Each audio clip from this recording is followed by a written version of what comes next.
I'm just imagining us doing a Red Hot Chili Peppers series. It would either be really good or we would get frustrated halfway through and give I up. gotta be honest, I don't know that I could make it through like Freaky Styley.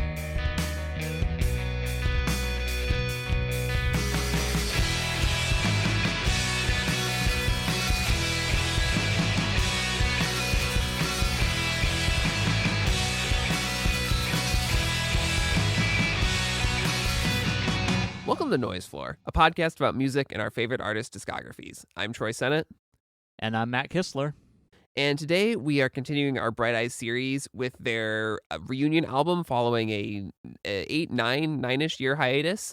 Album is called Down in the Weeds Where the World Once Was. Came out in August of 2020, produced once again by the band and engineered and mixed by Mike Mogus. And this is, as a place to start, is this the first reunion album that we've covered on this podcast? Yeah, I think technically it is. I mean, if you Thursday set had aside a the lot fact of that near breakups, but right, I would say like Thursday kind of sort of broke up between every album. Paramore, I think, secretly broke up between every album or something like that. Like that was a thing for a while. But this is the first time that we've covered a band that has gone on a long a fairly lengthy hiatus and then come back with a new album. that is definitely true. Yeah. So what do you remember? What do you remember about 2020? That happy time when Down in the Weeds came into the world. No, what's your relationship to this record and sort of the band in their hiatus? I do have a timeline that we can go through in a minute. That sounds great because I was actually thinking about this kind of leading up to this recording, and I'm like, why don't I remember a lot about the lead up to this album? And the answer is I had somehow convinced myself that this came out like early pandemic, but no, it was pretty solidly in it. And like, yeah, I know I remember listening to one or two of the singles and being like, all right, cool, this sounds like Bright Eyes, we're back, baby, a little bit. But also just, being in the throes of 2020 and all that came with. Yeah. But I do remember like this dropping and me checking it out. And I remember a lot of my friends being really excited about it for good reason.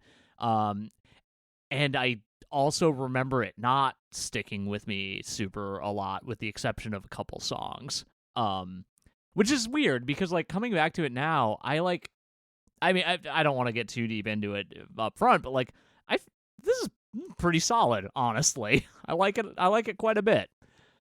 Yeah, me too. I don't think anything stuck with me in 2020. Like there are bands I love that released albums in the spring and summer of 2020 that I like literally do not remember. Like I think Hot Mulligan had an album that came out around that time, and I remember when their next album after that came out, I was like, oh, there was another one in there, and then I looked at the release date and it was like March 2020. Oh, well, that would be why. Of course, yeah. I feel like that year there was the Spanish Love Songs record that came out like right as everything was shutting down. In February or right before, and then there's the Max Stern album that comes out right around the same time as this one in August. And between those, I feel like I remember no music.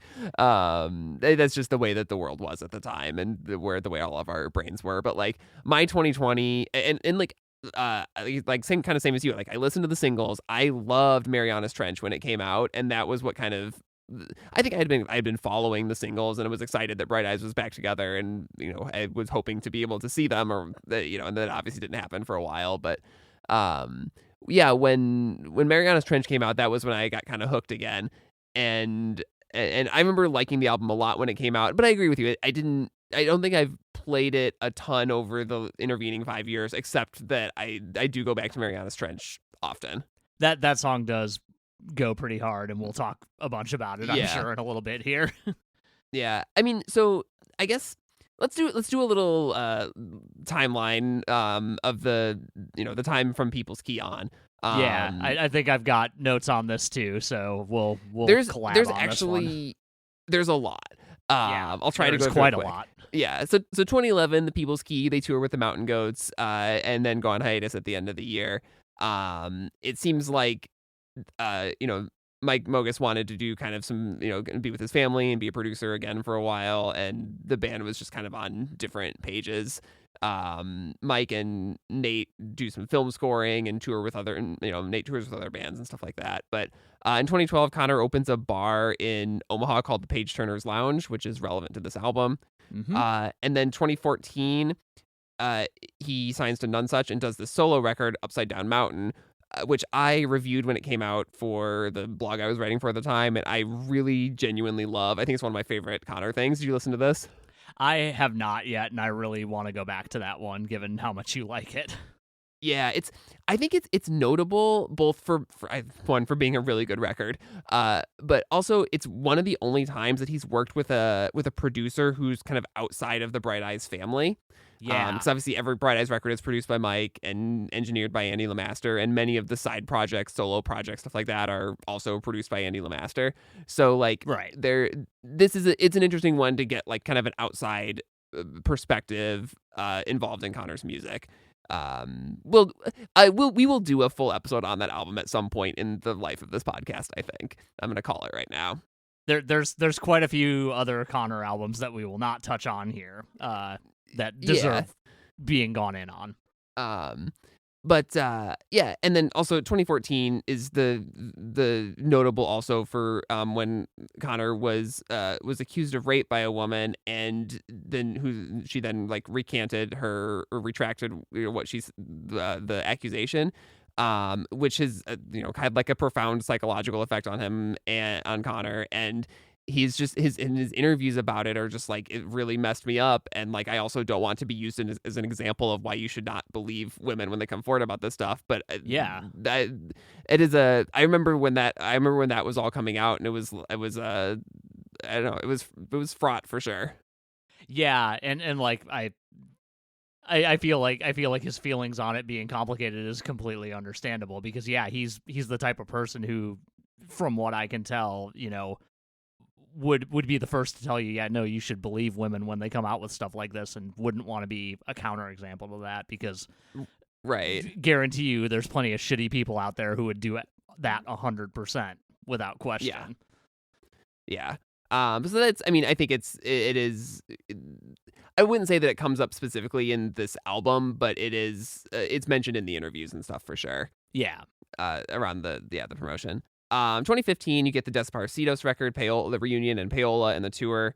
I love Paola. It's my favorite. I've said this about a couple things, but it's up there with I'm Wide Awake as my favorite Conor Oberst record. It's really good. Yeah, it rules. I got a Desperados shirt in the mail today. Yeah. It is also that tour was the first time that I saw any Conor Oberst project live. I saw the Desperados at Riot Fest. Were you at that show? I wasn't at that show. I did see them at Riot Fest, though. Oh, then it would have been the same one. Was it the same one? I could have. They only played Chicago once. What am I thinking of then? Whatever. Anyway. Yeah. That show was a blast. But that tour gets cut short. When ends with Connor being hospitalized for quote laryngitis, anxiety, and exhaustion. And while he's sort of recovering from that, he writes Ruminations, which was then recorded in 2 days in February of 2016 and released later in 2016. This is like basically a true solo album. It's basically just Connor with either a guitar, a piano, a harmonica sometimes. And I think this is also like pretty close to a masterpiece. Do you remember this one? Or you have thoughts on it? I don't have many thoughts on it, but yeah, it's good. It is. And I also saw this tour. I saw him play at Talia Hall, I think just by himself. It was a pretty memorable, spectacular show. There was a seated show at Talia, which is kind of rare. Yeah, really. When they whip out the folding chairs, it's great. Yep. I just the performance of Till Same Dimsna Kicks Us Out on that show was a top tier moment for me. Nice. And then in 2017 he does a new version of Ruminations called Salutations with a full band and adds a whole bunch of songs to it. I'm less enthusiastic about this version of it. I think that Ruminations is sort of Nebraska style is kind of the ideal version of that album. But right around the same time is when Connor's brother Matthew passes away, and he's who Down in the Weeds is dedicated to. And this is another again, this like profoundly affecting moment on Connor's life, and Matthew's loss just kind of hangs over this entire next few years, I think. Yeah, definitely, and understandably so. Yeah. And then Connor and Mike both get divorced around this time. This is like it's again quite a fraught time, just a lot happening in their personal lives around this time. It does sound, to the degree that it can be, like Connor's divorce was a little more amicable, because Yes. he and his ex are still friends. She's on this album. Yep.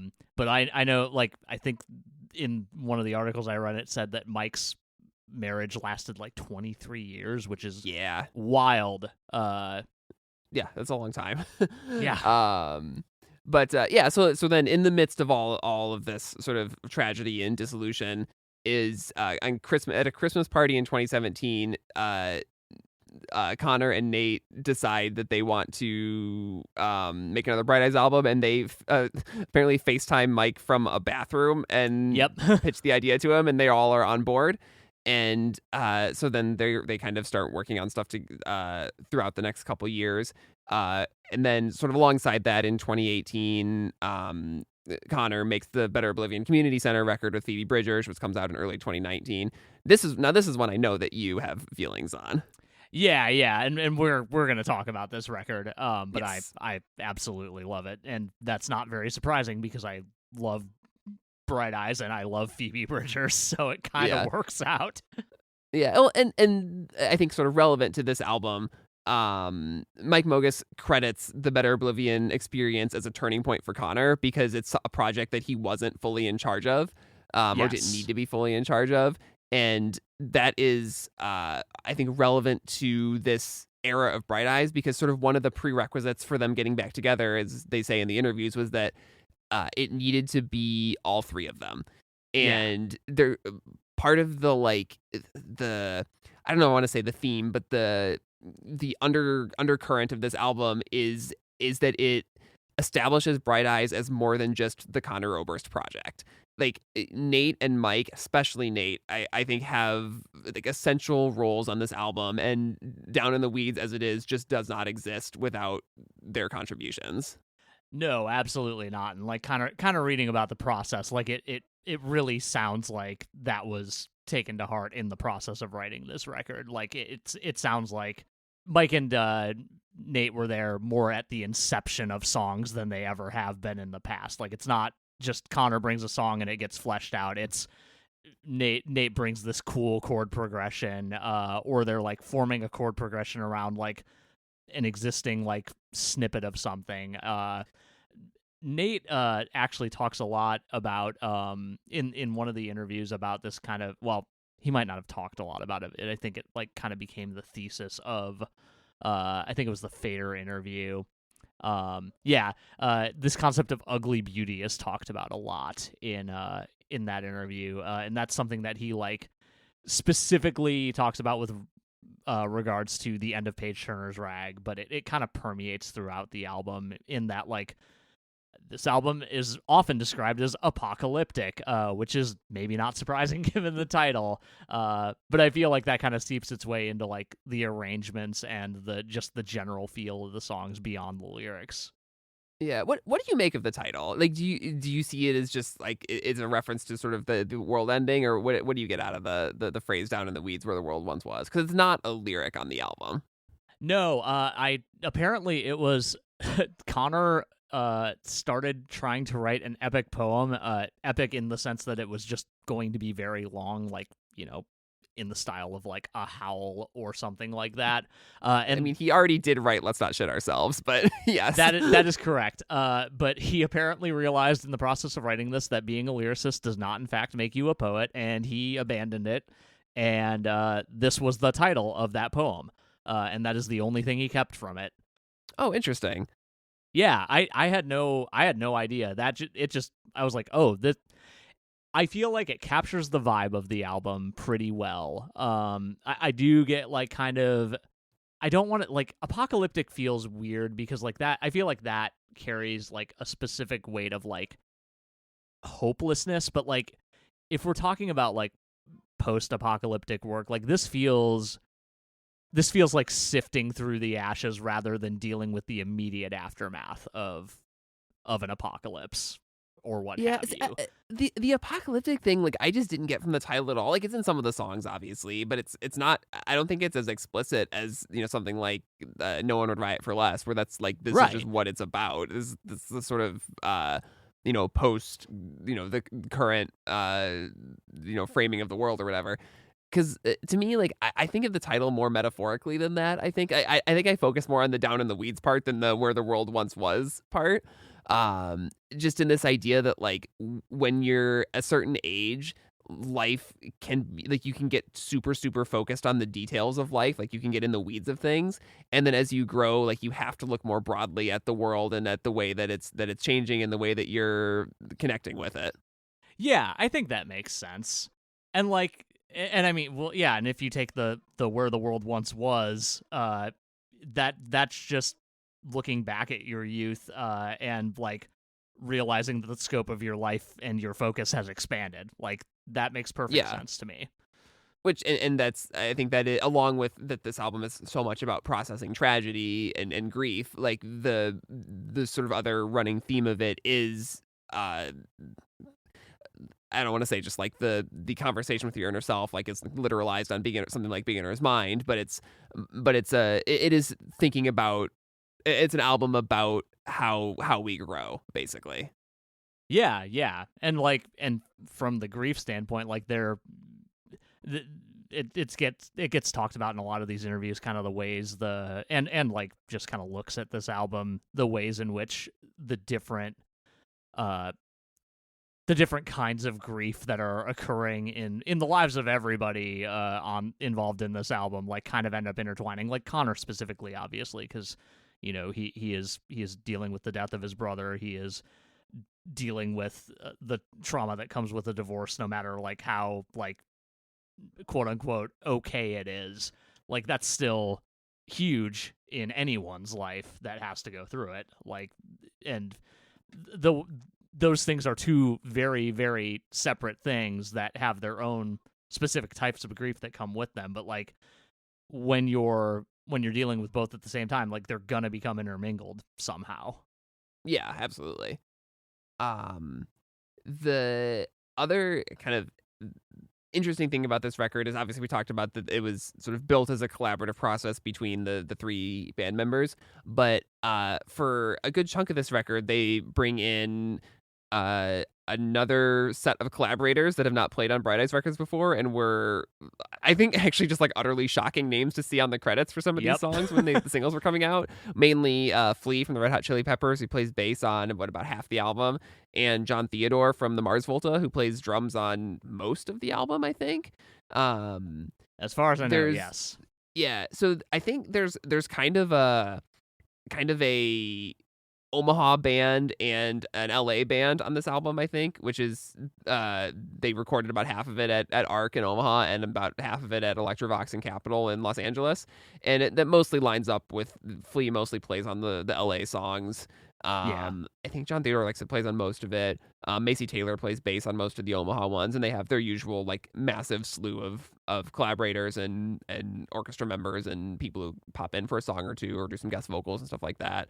But it's there is a somewhat similar to what we talked about in Casadega. There's a bit of a bit of a divide between the where this album was recorded, and I don't this is one where like we kind of talked about, like, do you think you could hear that on the different parts of the album where they were recorded or whatever on Casadega?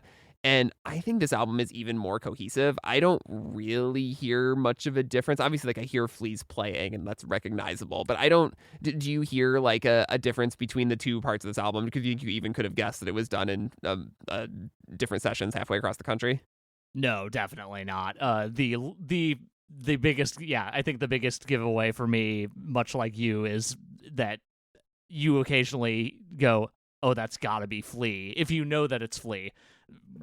And in the case of like One and Done, when you get quote unquote tasteful slap bass, that becomes a little more obvious. Yeah. But yeah, I think it is a very cohesive album despite that kind of physical divide of where it was recorded. Yeah, for sure. All right, should we talk about the songs? Yeah, let's get into it. All right. This album opens with Page Turner's Rag, which is yet another variation on the strange ambient sound collage opening track that's now sort of a requirement for a Bright Eyes record, or has been for like 15 years or whatever at this point. Partly recorded at Connor's bar called Page Turner's Lounge that we mentioned. It's sort of ambient sound, and it's opening monologue provided by Connor's, I guess, yeah, they were already divorced at the time, ex-wife, Karina Figueroa Escamilla, which is she does in Spanish, and is sort of like introducing a ragtime band. And then it sort of slips into these conversations between Connor and his mom when they were on mushrooms, talking about this rose bush in front of Connor's brother Matthew's house. What do you make of this as an opening track? This feels like the most Bright Eyes opener that they could have possibly done after 9 or so years of not making records. Yeah. And I appreciate that. Yeah, I think it's cool that this, like, I think when we kind of talk about like the classic Bright Eyes sound collage, it's like, I don't want to say one note, but like this feels like it kind of grows and morphs over time, because like it has this kind of like opening section where we get the introduction of the piano, and then we get like actual like ragtime adjacent music, but then like as the like kind of conversation snippets come in, like we kind of start to melt into this. Nate talks about how the like the parts that occur after the like actual ragtime, like when it starts to take a turn, as being inspired by composers like Schoenberg and Berg, Alban Berg, yeah. Yeah. Who for those who don't know are both like musicians who used like 12-tone rows in their music, which is like a way of writing atonal music. But Berg specifically like kind of took in more romantic influence from that and like kind of melded the two together, which is where you get this kind of like it feels like kind of, you know, lush classical piano music, but also there's just something off about it, which I think is really neat, that got kind of represented here. But yeah, like I think that this is like, I know that this is an immediate skip for a lot of people, but I think there's a lot to appreciate about it. Yeah, I actually find this to be more, I don't know about listenable, but more, I don't skip this one as much as I do some of the other Bright Eyes openers. And I think it's that this album the song sets the stage so much for this album to be about family, considering like who is literally on it, and it's sort of what they're talking about. I don't know, it just feels more of a piece with the album to me than some of the ones that feel a little more confrontational. Like you might describe some of the other Bright Eyes opening tracks. Yeah. And I don't know, I really like the sort of production things that they're doing on it, and I find the end of this song like quite haunting, because you've got this story about this rose bush that was like cut down and then grows back, that they see when they drive past Matthew's house when they're visiting, you know, the town where he lived. And then there's just this silence, and then what sounds like the most derisive laughter of the crowd at this bar. Yeah. That then just kind of bleeds into dance and sing. And I find that very unnerving. It is incredibly unnerving.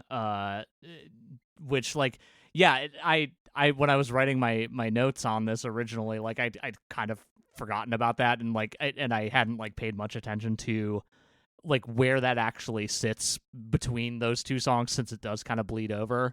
But like I often think of like the rosebush was growing in the same spot again as like the end of this song, but it's not. Yeah, there's a little like a build in the drum fill that actually starts the next song. Yeah, exactly.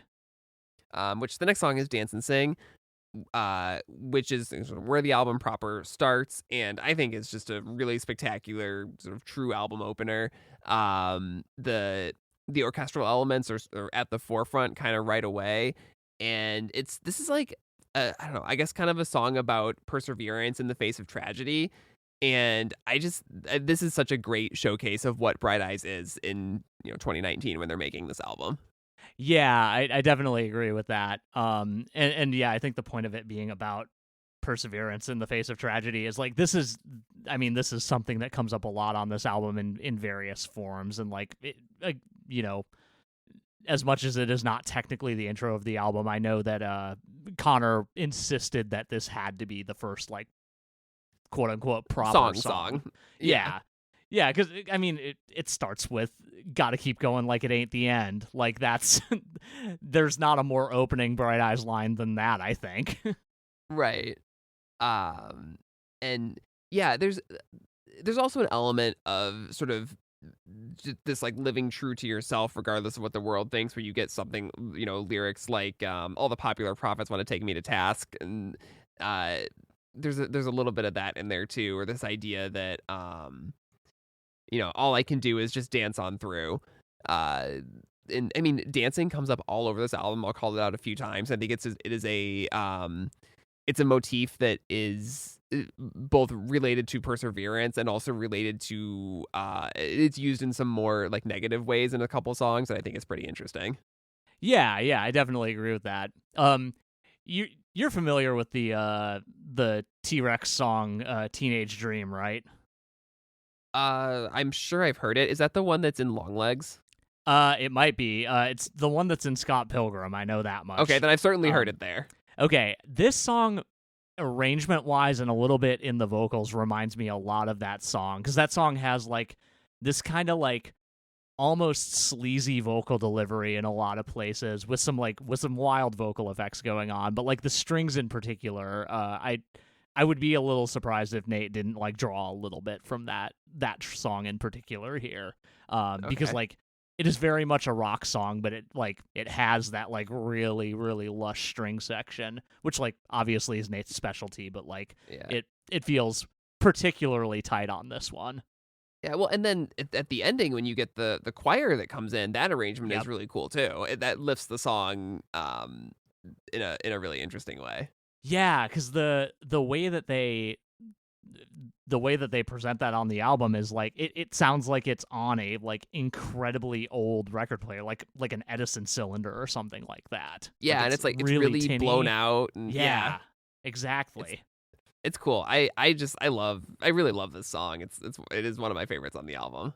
It's really great. It's also great that is led into by Connor just really going for it on that and sing that happens right before the outro.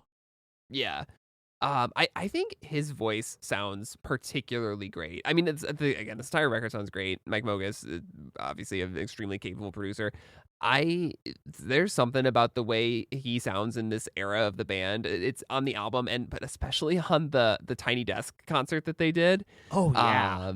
I literally bought this mic that I'm recording this podcast on right now, this SM7, because of how much I liked how his voice sounded on that Tiny Desk session.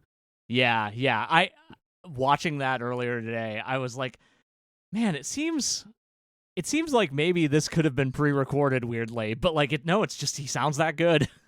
Yeah, well, I mean, obviously you got great preamps and the vocal effects, and I know they that are there's in a a lot literal more studio. Yeah, yeah, they're in ARC, but there's a lot more that goes into a recording than just the mic. But for whatever, I just think it sounds really great. Yeah, it really does. Like this is a banger of an opener if we're not counting the last song. All right, next up is Just Once in the World, a song that, according to an interview with Nate, came out of a more traditional Bright Eyes approach of Connor bringing a full song, but then when Jon Theodore started drumming on it, it elevated it, which I think is very apparent when you hear the song. What do you think of this one? I think it's great. But yeah, that kind of background makes perfect sense because we start off with guitar and vocal to start, a real classic Bright Eyes move. But yeah, we get those great drums from Jon Theodore. As we often do, we've got Mila Lupa on background vocals. Sounds great as always. This song also, I put down originally that this song had hammered dulcimer, but that Tiny Desk made me realize that it is in fact a marxophone. Yeah, that's in a couple places on this album. Yeah. It's definitely on other songs here, but I found that really noticeable. I love the timbre of that instrument. It's so cool. And I didn't realize that it was I obviously like thinking about it as a hammered dulcimer. I'm like, oh, that, like you're manually hammering it, but like this basically makes that concept into a piano, which is really Right. cool. Yeah, I think lyrically, thematically, this is sort of a song about. Connor says it's about the choice to roll up your sleeves and try to do something about everything that's happening, or to retreat into self-destruction, that is kind of the through line for all humankind that he talks about in the first line. Like, if given the time, they'll blow up or they'll walk on the moon. Um, and I think that kind of continues throughout the song. Again, you get the cut a rug, let's throw a party. Um, there's a bit of like dancing in the face of tragedy, or in the face of apocalypse, if you want to go that route. This sort of runs through the song. Yeah. That I made a note of that, and like I kind of wrote it down specifically as like this is a song about the things that make life worth living in the face of everything going on, which like was only slightly different just before this album came out. If we're being real honest, Yeah, we were not doing great here in America at that point in our history. this album is weirdly.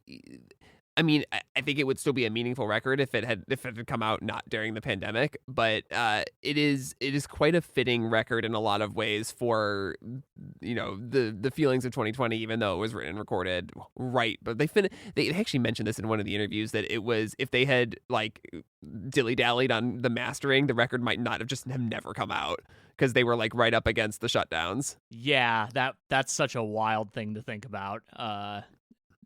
And also is horrifying, and I'm glad that didn't happen. Yeah. I want to shout out the end of the second verse of the song. I think is spectacular. The so excited to play, turned up all the way, electric, ecstatic, psychotic, jumped into the drums, was pandemonium, and the way that the everything builds and then like explodes right on that line is sublime. I love it. That's maybe my favorite part of this song. I was like I hope you're building up to that line, because I couldn't remember which verse it was from. That's the one. It's great. After that is Mariana Trench, which was, I kept thinking this was the first single, because this is the one where that like really hooked me and got me excited for the album. But in fact, it was the fourth song that they released. Absolutely nuts. And this should have been, I mean, I guess it worked out, but this is what I would have picked for the lead single. I think this song is so catchy and just so, it embodies a lot of the same things that I loved about my favorite songs on People's Key. That it's a rocker, but it's sort of a sideways tilted rocker in a way. And it just, like I said, it's got a great chorus that gets stuck in my head all the time. I love this song so much. Same. Like it came on, and the first time that I listened to this, which again had been the first time in a long time, and I was just immediately like, I know this whole song. Like, I don't like have the lyrics memorized or anything, but I know the shape of this song so well, and like some of the little like flourishes that it has. It's a banger straight up. Yeah.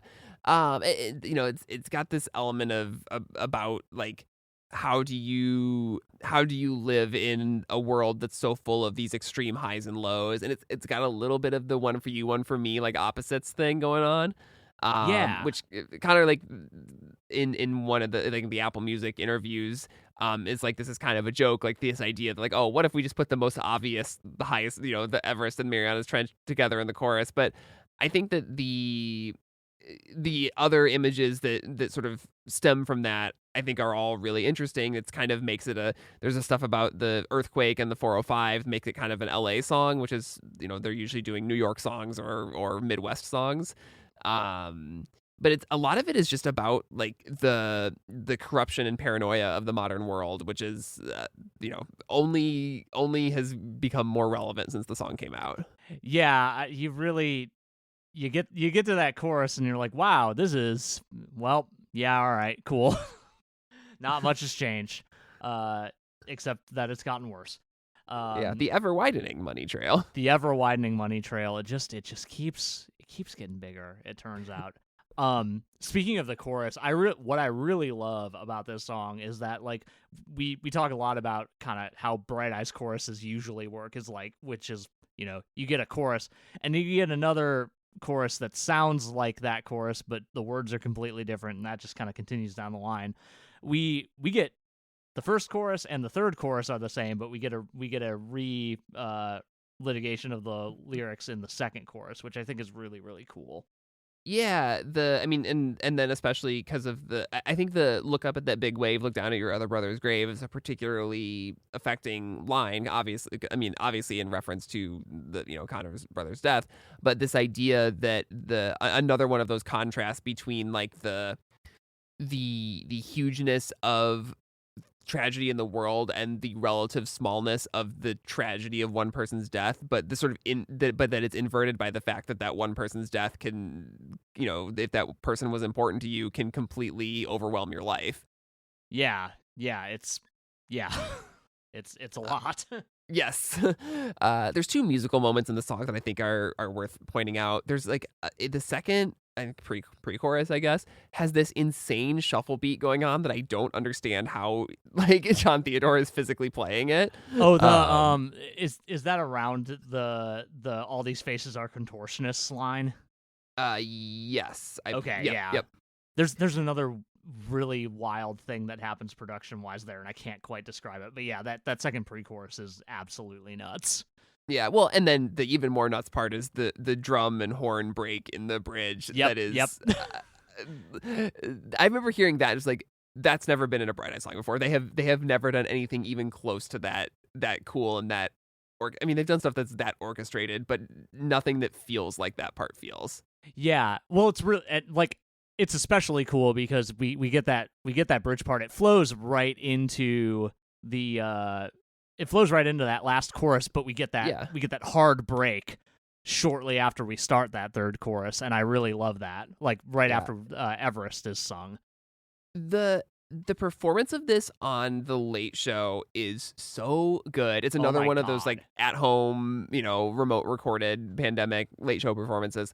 But the way that you don't even like think about there being horns on the song until that part and they cut to the horn section is like it's like a masterclass in editing. It's so good. It's so cool. Also notable that Anna Butters is playing bass on that performance. She is now the bass player for Jason Isbell's band. And hell awesome. Yeah! I didn't realize that. I knew she looked familiar. Yeah, Lucius also featured in that video, which is also great. They absolutely rule. Yeah, this is like the era where I'm actually watching every late night performance because what else was there to do? And also, right, yeah. like they were all really interesting and unique at this point. For sure. Yeah, there's a music video for this song. It's like it's animated. It's kind of cool. It's an interesting style. I think it's the only music video for this album. As far as I know, yeah. It's really cool. Is it like it's also like clearly stop motion animation, just like done illustrated with stop watercolors. motion. Yeah, I think so. Same person who did the other stop motion videos for them? Do you know offhand? I don't think so, but I could be wrong. And I don't have the Wikipedia page open to look at who directed that video. That's fair. I am trying to figure. Made by Art Camp. Okay, different. That does not mean anything to me. Sorry, Art Camp. But your video is very good. Yeah. Next up is One and Done. This is a song that this is the song that they talk about while they're recording it. They had to go sheepishly ask Flea to play some slap bass on it, and he was like, he did his Red Hot Chili Peppers thing and was like, no, I know what you're talking about, which I imagine it to be an incredibly funny interaction. Yeah, the way they talk about interacting with Flea in these interviews is just really heartwarming, honestly. Obviously, Flea is on this record because Nate Walcott was the touring keyboard player for Hot Chili Peppers during the Bright Eyes hiatus. But we were earlier we were kind of talking about like what was that conversation like? Which one of the band members was like nudging Nate, like, do you think you could get Flea? and the best thing about it is that Flea plays so tastefully and is actually an incredibly talented and versatile bassist. And I shouldn't be surprised that he fits into Bright Eyes so well. But at the same time, adding an element that they've just never had before. It's very impressive. Yeah, I really love that they like, because honestly, like that's a thing that I doubt that Flea would have just done, like given like a just like blank slate to work with. Like he probably would have played a really cool like finger picked part, but like just having someone go, could you just slap that a little bit? Would that be cool? Like that's so great. And it works out really well on this song, I would argue. Yeah, I think the song's very good. The sort of element that stands out to me the most about it is this is again related to dancing, which, like I said, just pops up over and over on this album. But the choruses of this song both reference the first one is about a prom, and the second one is about a wedding. These sort of life milestones where dancing is super important, and Yeah. neither one of them seems to be going particularly well. I connected to this idea that like it's something about the milestones that people think they need to achieve to have a good life. Yeah, it is very interesting that like Carrie is specifically invoked in the prom chorus, which I love. I literally wrote, "Is that a motherfucking Stephen King reference?" Hell yeah. And of course it is. You don't reference a prom dress covered in blood if you're not talking about Carrie. That's not an image you come up with on your own. That's just a cocaine fueled Stephen King talking. I think that was maybe pre the most extreme cocaine parts of his career, but yeah, I don't think we'd be getting into some Stephen King deep cuts if we were talking about that era. But yeah, I mean, I like the song a lot. It has, especially the vocals get very like reverbed and spacious and spaced out at one bit of it, and it just like a lot of the Nate Walcott arrangements on this, it gets huge in a way that even Casadega never quite achieved. Yeah, one thing I noticed is that like everything in this song is like kind of drenched in reverb the whole time in a way that like it usually isn't. And I'm not sure like if that's just to like I'm not sure like what that's doing, but I like it. I guess is what I'm getting at. Yeah, I mean, Nate described it as having an apocalyptic feel, like that is sort of textual to the album at that point. Yeah, fair. Yeah, but yeah, I kind of noted that that the big like echoey vocal moments at the end do kind of remind me of some of the like the reggae influenced stuff that happened on the People's Key, which I found interesting. For sure. Yeah, and probably wouldn't have noticed if I hadn't listened to that album a bunch last week. Right. Next up is Pan and Broom, which is sort of the opposite in terms of arrangement. It's a very stripped back song that's mostly built around a drum machine and this sort of like marxophone or broken keyboard sounds. What do you think of this one? It's definitely like a quieter point on the album. It is definitely a quieter point on the album. I think this is neat. It's one thing I found interesting about like kind of the production is it apparently there was a lot more to this song at some point, and they just started stripping back elements until they got to what's here, which I find like subtractive like approaches to things to be very interesting. Yeah. Which I think is pretty rare for like most folks like do a big thing and they want that thing to be big in the way that it is, but like if it's not serving the song, like apparently it wasn't here, then like yeah, just start removing stuff. See when you get to the point that you feel it's right. That's why these guys are pros. It turns out. But yeah, like it's interesting to get a like big drum machine moment on a 2020 Bright Eyes album, but I kind of love it.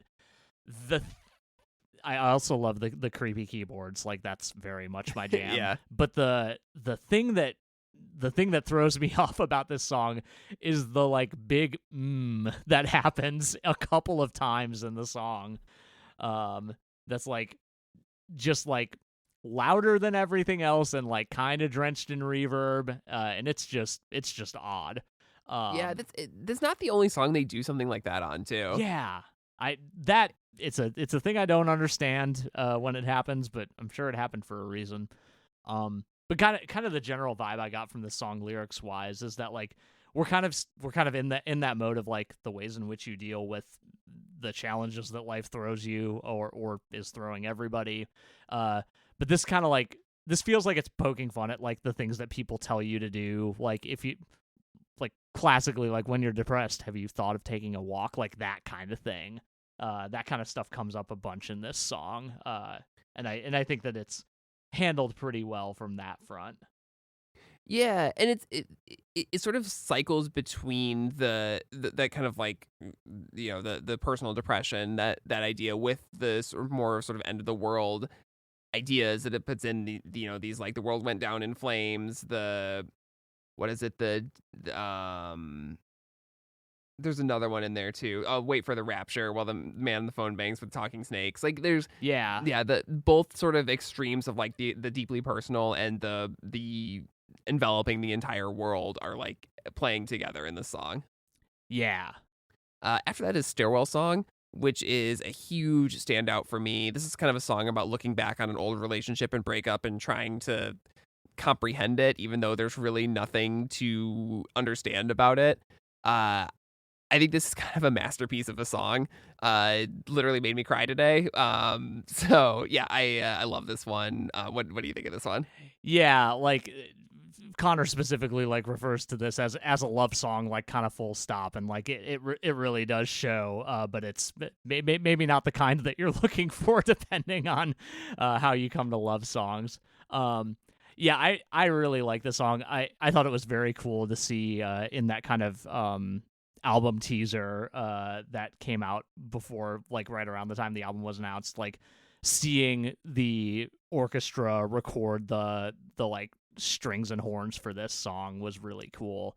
Because like you hear that kind of stuff and like you don't necessarily think about a big group of people in a room playing together. Like you could do all sorts of studio trickery to get like things to sound the way they do on this album, but like it is there's a conductor, there is a I want to say 20-piece orchestra in a studio, and it's really rad.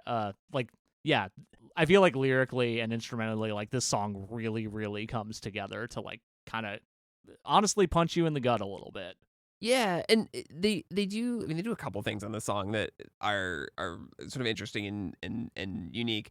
One, this like the first chorus being all just like a big build up. Mm-hmm.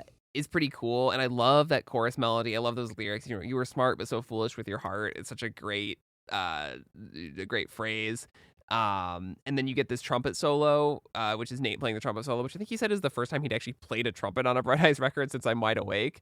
But I like the way the lyrics develop in the song are cool, because I think it starts off as like an outside looking in perspective, and that sort of is what takes you back in the memory to when you were inside and like looking out at or like imagining the rest of the world or your life with this person, which I think is like a really interesting progression for the song to take.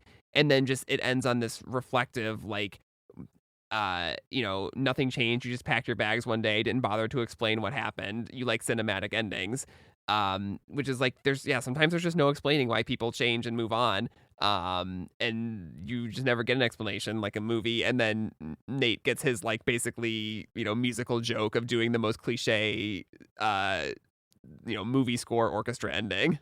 Yeah, which I love that the end of this song is about situation that does not really resolve, and they like fully resolve that bit musically. Yeah. I think it would have been too clever to have it like, I don't know, end on the 6 or whatever the hell you might want to do there. Yeah, I think that's a really wonderful moment. It almost borders on cheesy, but it works pretty perfectly, honestly. It's so self-aware that I wouldn't even call it cheesy.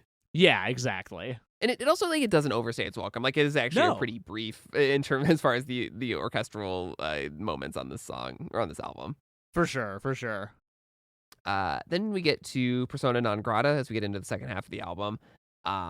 This was the first single, the reintroduction to the band. So do you remember listening to this when it came out, or did you kind of catch up later? I can't remember if you said. I think I caught up later. It's entirely possible I heard this one first, but I have no memory of it. Yeah, I mean it's just kind of a classic like avalanche of imagery in these verses. And it's this song that kind of talks about being a ceasefire amongst yourself and the world. It's a very internal song, and it's a song I think about deception and hiding, and is fittingly sort of set on Halloween, which I think is just kind of like a adds another layer to it. Yeah, for sure. And like having this kind of be a reintroduction to Bright Eyes, like kind of makes sense. Like it is a 6/8 piano jam. But we also get bagpipes on this song, which I find really cool. I don't think there have been bagpipes on any other Bright Eyes songs. I might be wrong about that though. I feel like there has to have been at some point. Maybe. But I do like I do just like that nothing is off limits when they're arranging these songs. For sure, for sure. I really like the chorus on this song, which is it's interesting because it is like kind of intentionally vague, because like to Connor's point of it being a ceasefire amongst yourself and the world, as he says, the chorus is just and now you come asking that, and now you come to me and you're asking that, oh, how can we reconcile? Like you don't need to know specifically like what has happened leading up to that. You just have to have experienced something like it in your life to feel a connection to it. Yeah, and I mean, I read this chorus. I mean, both of these parts are labeled as chorus on Genius, but like quote unquote chorus, as it usually is. I feel like this song is all just like internal dialogue with the self, is what it feels like to me. There's I mean, even given what Connor says about it being like a ceasefire amongst yourself and the world, but at the same time it has to be within yourself too. And to me it's a very internal song. Yeah, I also definitely get that impression. Especially given that the last quote unquote chorus, the now you want to be true to me once again, and then it flips to you want me to be true to you once again, and you just get the sense, given the delivery and the way that the lines are said or laid out, I guess, that this has never necessarily been true for either party, whether both parties are the self or there's an external person involved. Yeah. After that is Tilt-A-Whirl, which is very much a song about Connor's family. It is, he's sort of visited by the ghost or the spirit of his brother, and there's a bit about his mom as well. And but this song is like real bleak. It's a song that's all about basically about loneliness and the inevitability of loneliness. Yeah, it is. There's, I think bleak is really the word to put to it. Like, not to jump too far ahead, but like the fact that this song ends on so suddenly and then just stops, like, really drives that point home. Also, the intense background vocals, like through I guess what I'm labeling as the choruses, are like really lending to the kind of emotional weight of this song.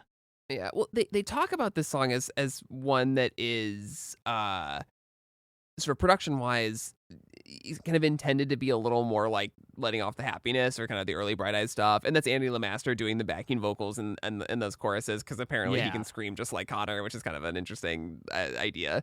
Like get someone who sounds kind of like Connor to do that part. But like, yeah, I mean, I find this song kind of fascinating because yes, it is bleak, and it's got this almost rousing chorus that's actually about like, again, kind of the fragility of life. But like, the thing that I think is interesting is that everyone in this song who is like singing that life is about loneliness and solitude, or is inevitably lonely and full of just they're kind of wrong. Yeah. Because like there's this idea in the first verse, like the human heart's an aggregate of basically of all your experiences, but the one that really gets to me is this story about his mom when she's like, We picked her up off the floor when she came to. Her throat was sore and she spoke. Life's a game of solitaire. This idea that like she even still is focused on this idea that life is something you go through on your own even when her family is there helping her, and like people just are unable to see beyond themselves so much of the time, and not in like a everybody is selfish, but just in like a everybody is inevitably like overwhelmed by their own sadness so often.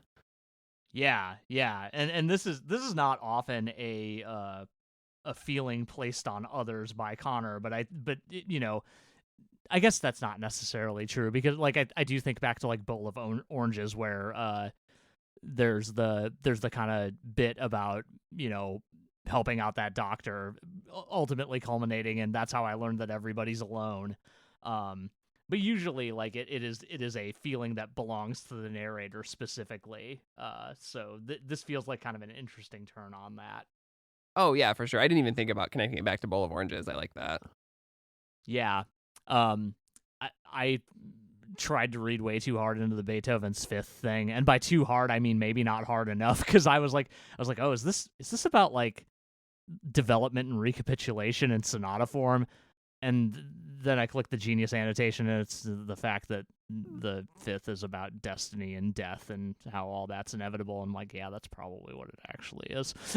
I mean, yeah, I think it's that, but I think it's also, I sort of connected it to the next line, this human heart's an aggregate, in that it's like Beethoven's Fifth is an immaculate piece of music, and when you have an experience with art or with another person or whatever, like all of that adds up to who you are, whether you think life is about solitary or not.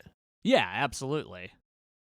Next up is Hot Car in the Sun, which is this sparse, lonely piano ballad. This is one where I think they they basically said like this song is kind of perfect as is, and we're not gonna add anything more to it. Although there is some like kind of atmospheric production going on in there. Yeah, this is, I mean, again, another just a pretty sad song about the sort of the depression and whatever. It's like Connor in interviews like if you're asking if I ever think about suicide or something like that, yes, of course, many times. It's like, well, yeah, that's what's in the song. Yeah, it sure is. Which interesting that like this on Genius, they're like, this is the most bleak song on the album. I'm like, I guess, true. Yeah, it could be interpreted that way, but like, given where the song goes, it is interesting that we like start off with, or rather end the first verse with, made my bread, I brushed my teeth, didn't think about dying, got up to face another day. Sometimes that's the achievement. Yeah. Sometimes that's the achievement. Sometimes that's what you do on antidepressants, because it enables you to just do the stuff that you need to do. The antidepressant in question is more specifically referenced later on this album. In fact, I believe on the next song. But yeah, what was the next oh, right. I feel like the verses in this song are a lot. Just kind of generally speaking. The specific juxtaposition with "I know this pain is not my own," juxtaposed with Connor dreaming of his ex-wife's face, is just like kind of a wild juxtaposition, but like also makes a lot of sense. Because it feels like we're talking about this deeply personal thing, but like that is a shared feeling. Like the feeling may not be the same on both ends of it, but that resonates between the two parties involved in this like interaction, whether it be in person or not. Yeah. How do you feel about this song as like its place on the album? Does it feel complete to you, or do you feel like it's missing anything? That's a good question. I think what maybe makes me feel as if there is something unfinished about it is that there's like we end the second quote unquote chorus, and then we get this like kind of ambiance that isn't like unfamiliar to Bright Eyes, but then we get that spoken word part at the end, about having your eyes gouged out but you can still see, and that I don't know what led up to that in a way. I think it's that, and I just also feel like the song is like not quite brief enough to function as an interlude, and it's not quite, Yeah. there's not quite enough to it to feel like it's a whole complete song. I know it sort of hangs somewhere in the middle there, and I feel like you need something to set off these last 4 songs from the rest of the album.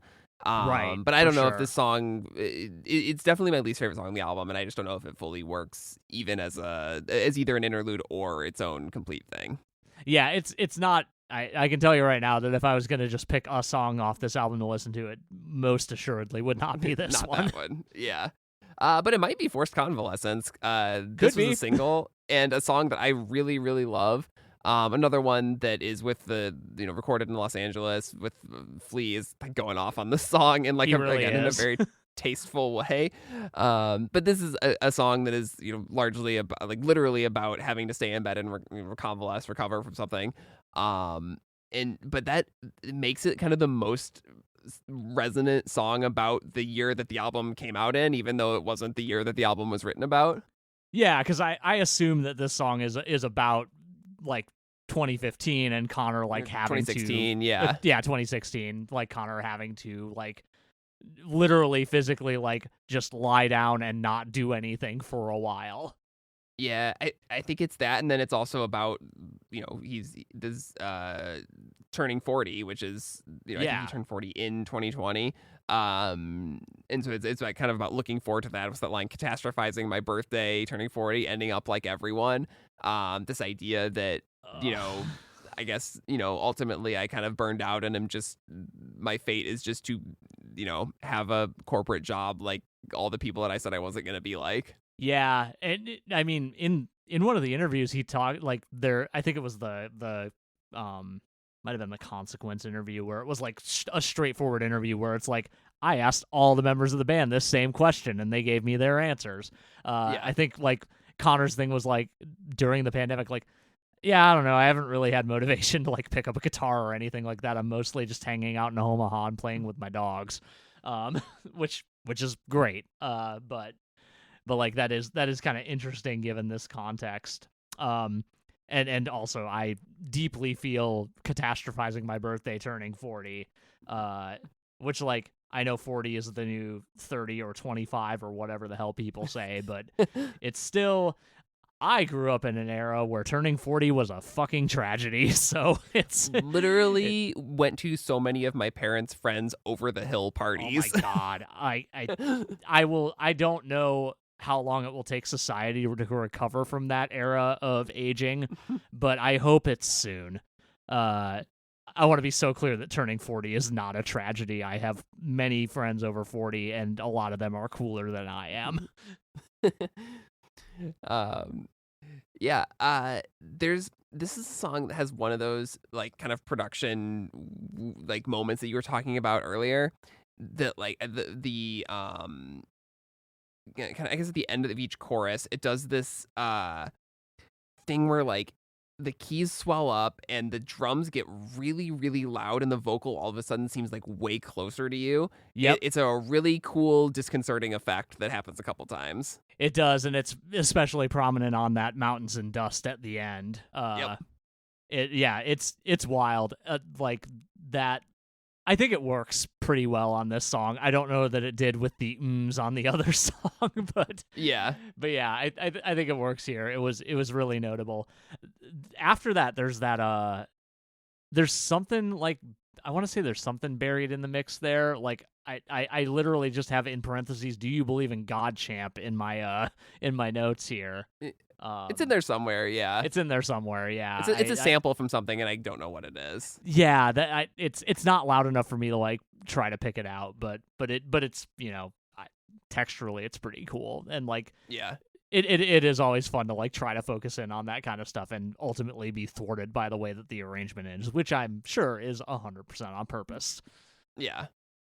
Then we've got To Death's Heart in 3 parts, which is the sort of and you don't get a lot of Bright Eyes songs that are explicitly like, here's the movements.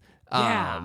But it is a song in 3 movements that is about I don't know. It's about sort of, it starts as a very internal about like alcoholism and sickness, and then builds up to this very outward looking idea about the world ending, but each part is built around um these words repeated 3 times in foreign languages. There's this again, this kind of threes and threes and threes thing going on.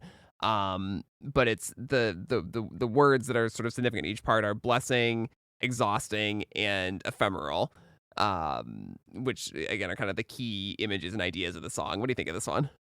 Yeah, I like how this song is laid out. Like it's not totally like unfamiliar like song construction territory for Bright Eyes, but yeah, I do find it interesting that it's explicitly called out this time. Like I legitimately just kind of wrote down, it's wild that it's broken up into parts given how most Bright Eyes songs are. But I do like that. I do like that we kind of tie back specifically to this kind of repetitious threes thing.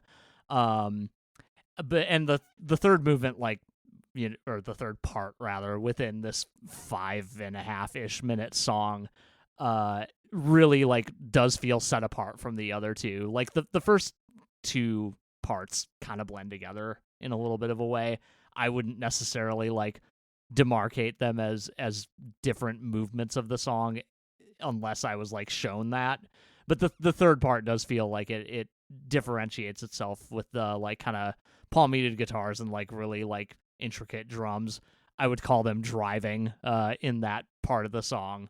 Yeah, well, and it's set off by this bridge that ends with the line that all that's constant is change, which is kind of a cliche, but I think is important to what actually happens in the third part of the song, which is this imagery of like grab the kids real quick, can't start the car, which to me feels like you're whether your city is getting bombed or there's something, you have to escape quickly. And then this reference to the bodies in the Bataclan, the shooting at the Eagles of Death Metal concert. Yeah. These things that just are like, these are ways that your world can be completely destroyed. That then builds into this Pink Floyd sort of interpolation with the all these same fears year after year from which you were here. Yeah. Yeah, I think yeah, you're right to call out how that the first two verses feel like one thing, and then the song morphs into something, like I said, get an internal versus external, however you want to look at it for the ending. Yeah, definitely. Yeah, the only other thing that I have to say about this song is that the keyboard line that sort of leads the instrumental parts is very cool. Yeah, I really like the synth on this song, which is maybe not surprising for me, but Yeah. I also made a note of that's really cool, and I like it quite a bit.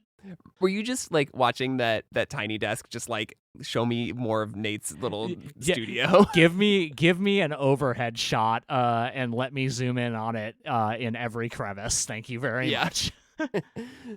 After that is Calais to Dover, the penultimate song in the album. This song is a eulogy for the Bright Eyes former tour manager, Simon Wearing. Is that his name? Yeah. I think that's how you pronounce it. This is a real late album highlight. It's just kind of a classic song about a friend you've lost, because there's all this wishing that you could go back and fix something or be more present or tell them something or whatever it is, and it's just kind of interspersed with these memories. I think this is a very powerful song. It really is. Connor talks about how like a lot of the songs on this record are like less about specific people and events and are more of a composite of times where he has felt a specific way about things, but like this really feels like very specific to Simon, and I really like that. I think that's part of what makes it a standout. Yeah, I mean, he's always said that, like that he's almost always writing composites, but then when you get a song like this or like Poison Oak that are like very clearly specifically about one person, yeah, the emotion hits even harder. Right, exactly.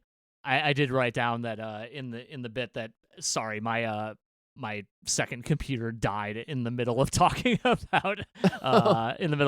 To Death's Heart, so I had to like frantically pull up the lyrics for this song. But the Now That You're Gone, Tell Me You Understand My Love part, we get another like really pained background vocal part, which I think works particularly well on this song as a result of its specificity about its subject. I think this is Connor's best vocal performance on this album, in part because he just sounds so shredded the entire time. Yeah, I agree. I tend to like when vocalists are have like just totally overdone it and sound, they've wrecked their voices. I'm not endorsing hurting yourself to make great music, but I've just noticed that I really like the sound of sort of vocal cords at the end of their ropes, so to speak. And I think you can hear that a cool effect. And yeah, you can hear that in the choruses of this song. Like Connor's always been great at that, and it's he's still great at it. He really is. And if you're gonna shred yourself on a song, give yourself a little break in the form of a big guitar solo. Oh yeah, the guitar solo is awesome. There's 2 of them too, and it's great. Yeah, yeah. Mogis is killing on this one. He really is. All right, and then we get the closing track, Comet Song, which, of course, it's a Bright Eyes song or a Bright Eyes album closer. It's about circularity and death. Like it do. Yeah, the most durable theme of a Bright Eyes closing track. But I think this is a good closer. I don't know if I think it's a great closer, but there's a lot of imagery to dig into in it. What do you think of it? Yeah, we haven't talked about the chorus review that was like weirdly negative about this album, and it was particularly harsh to this song. I feel like, yeah, I don't know that I would call it great, but I feel like it is. I feel like it's a pretty decent closer. Like it's a lilting 6/8 Bright Eyes song. Like, of course it's gonna be kind of good. Yeah, but and like we've got the big instrumental bits with, huge strings and horns. I think specifically something that got called out on this song is the you clenched your fist and threw the dish and called me Peter Pan. And like I don't want to dig on that line too much for being obvious, because this sounds like a thing that actually happened. Less so than Connor attempting to be clever about like the way in which he's conveying this idea of not quite feeling like an adult throughout his life, which is a thing that is referenced like 2 lines down from that. This is probably a real person said that real exact phrase to him, and it stuck. So my take on that, I think you're right. I think that feels like a very kind of real lived image or experience or whatever. But that line, I think there's 2 things about it. One, if it was just on it, if it was him saying in first person, like I feel like Peter Pan or whatever, that would be silly. Yes. But the fact that it's someone else's, he's relating someone else's observation of him, and which is kind of the same thing that he does in To Death's Heart, where he literally it talks about, he was with his wife, and he literally, like, the second part is like, he's like, what is it like living with me? And she says it's exhausting. Like, that is literally what the song is and how it was composed. Yeah. And this feels similar to me. Like, he's relating an experience he's realizing and coming to terms with what other people think of him. But the thing that sells the Peter Pan lyric to me is the next stanza, chorus, ostensibly, whatever it is, that is vacuumed up all that fairy dust, held Savasana on the floor, the Savasana being the corpse pose. This idea that, like, the way that I am has makes, the person that I'm with, pretend to die, essentially, is how I want to die, is how I feel. Like, I read that, and or to get rid of anything that could be great about the eternal youth of, or my Peter Pan-ness or whatever it is. Yeah, I think I definitely agree with that. One thing more holistically about the song that I do really like is like the kind of incredibly slow build that it has. You almost don't realize that like things have been getting like added and built up until you're about halfway through, but like if you go back and kind of listen to like how things are like entering into the song, like it is like very steady over time until it gets very big, like Bright Eyes songs of this era do. Yeah, it sneaks up on you. Yeah. Yeah, I don't have a ton more to say about this as a closing track. I do like I said, I think it's not in my upper echelon of Bright Eyes closers, which is kind of a bummer because I think there's a lot of cool stuff going on in this song and in the album especially. Um, but yeah, any final thoughts on Down in the Weeds Where the World Once Was? No, like I said, it's a little bit of a bummer that this isn't something that I returned to a lot, leading up to now. Because yeah, I think this is a really solid Bright Eyes record, and like I feel like it does a good job of kind of capturing, because again, we've talked a lot about like what is Bright Eyes versus what is Conor Oberst, and I feel like the intentionality with which they approached making this a Bright Eyes album that is Mike, Nate, and Connor is really apparent in the album itself, and I really love that. Yeah, I agree. I think this has always kind of been a singles album to me. Like I will dip into it for a song or two. I'll pull up Mariana's Trench or Stairwell Song or Calais to Dover often and not play the whole album often. But I think I think I will in the future more kind of go back to this as an album because I can kind of appreciate it as a project a little bit more now. Throw it on the turntable. Yeah, I do have this on vinyl actually. Very cool packaging as usual with with a Bright Eyes record. We had a couple B-sides to talk about. Not a ton in this era, but there is a song called Miracle of Life, which I think came out later in 2020 after this album, and Connor described as a protest song that shouldn't have to exist. A song about reproductive freedom and the way that the Republican Party was fucking up the Supreme Court. Is basically what it's about. It's kind of a cool song. It has like a weirdly sultry vibe to it because of an interesting contrast to what's going on in the lyrics, but I really like it. That contrast in particular makes this song so uncomfortable for me to listen to. Because like along with the like pitch shifting in the bridge. The pitch shifting in the bridge definitely does not help. That I said it sounds like it's sagging. But just the really, really like stark lyrics. Like we're not mired in metaphor or anything here. Like we are just describing a person who is unable to get an abortion where they live, and they have to resort to doing it illegally in their state, and they die as a result. That's the whole story of the song. And like there's no like tiptoeing around what is happening. And the song is like weirdly upbeat given that. It is a very, very effective song as a direct result. I assume for most people, but there are a lot of people out there who probably think that this song is horrible because it doesn't recognize the sanctity of life or whatever. Those people have never heard this song. Those people have never and will never hear this song. It is not for them. Yes. But then there's got a couple covers. There's a cover of Vic Chestnut's Flirted With You All My Life and a cover of Thin Lizzy's Running Back. Strong feelings on either of these? I did mention the Flirted With You All My Life was like on the Persona Non Grata single, right? I believe so, yeah. Okay.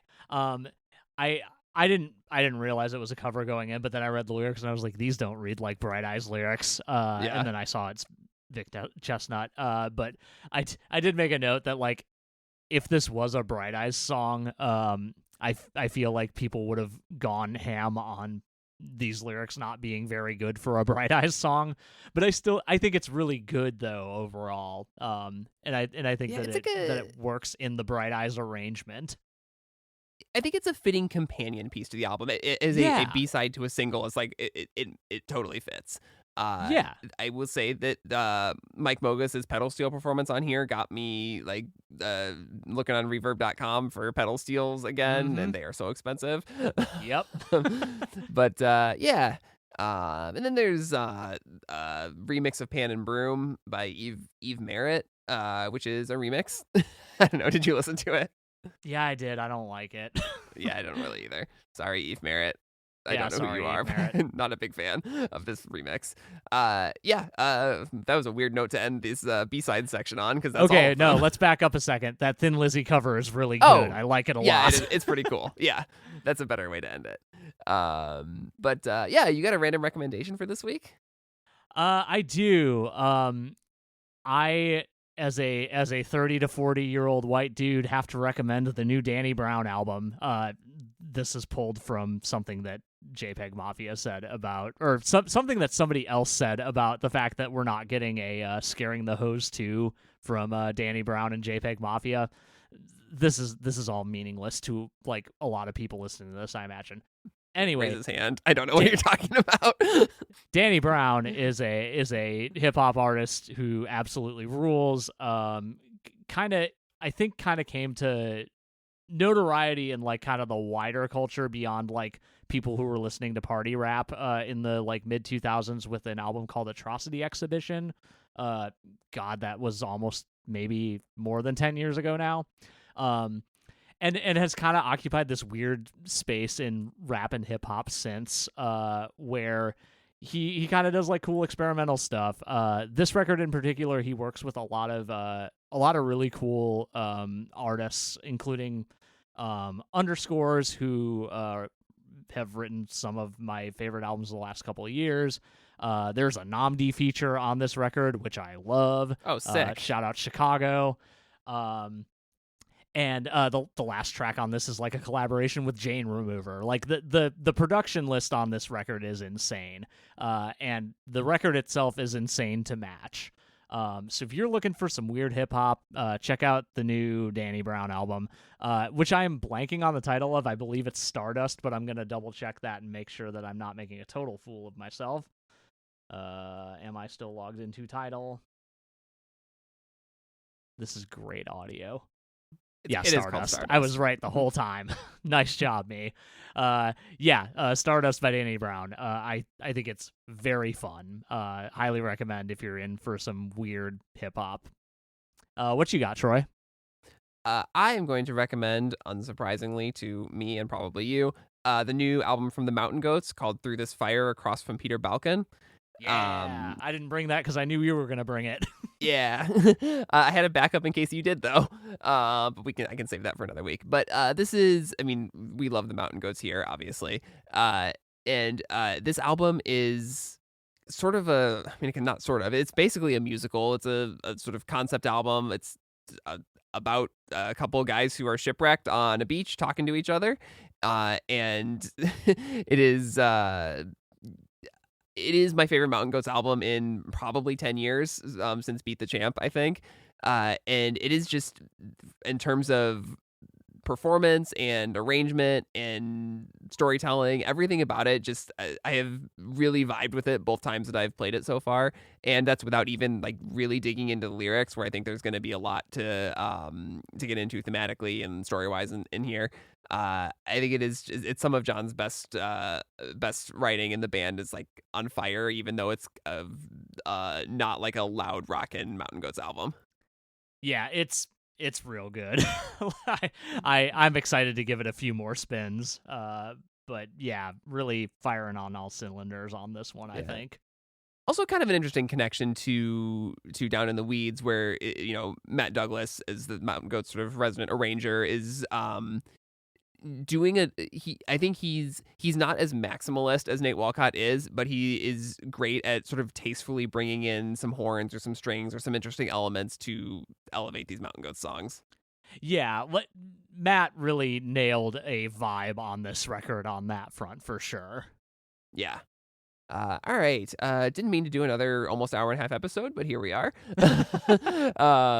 We will be back next week talking about Five Dice All Threes, as well as the brand new, as of about a month ago, Bright Eyes EP, The Kids Table. This is sort of a companion piece to Five Dice. You can find us on the internet at noisefloorpodcast.com, noisefloorpod on Instagram, and send us emails at noisefloorpodcast@gmail.com. And we will see you next week. See y'all next week.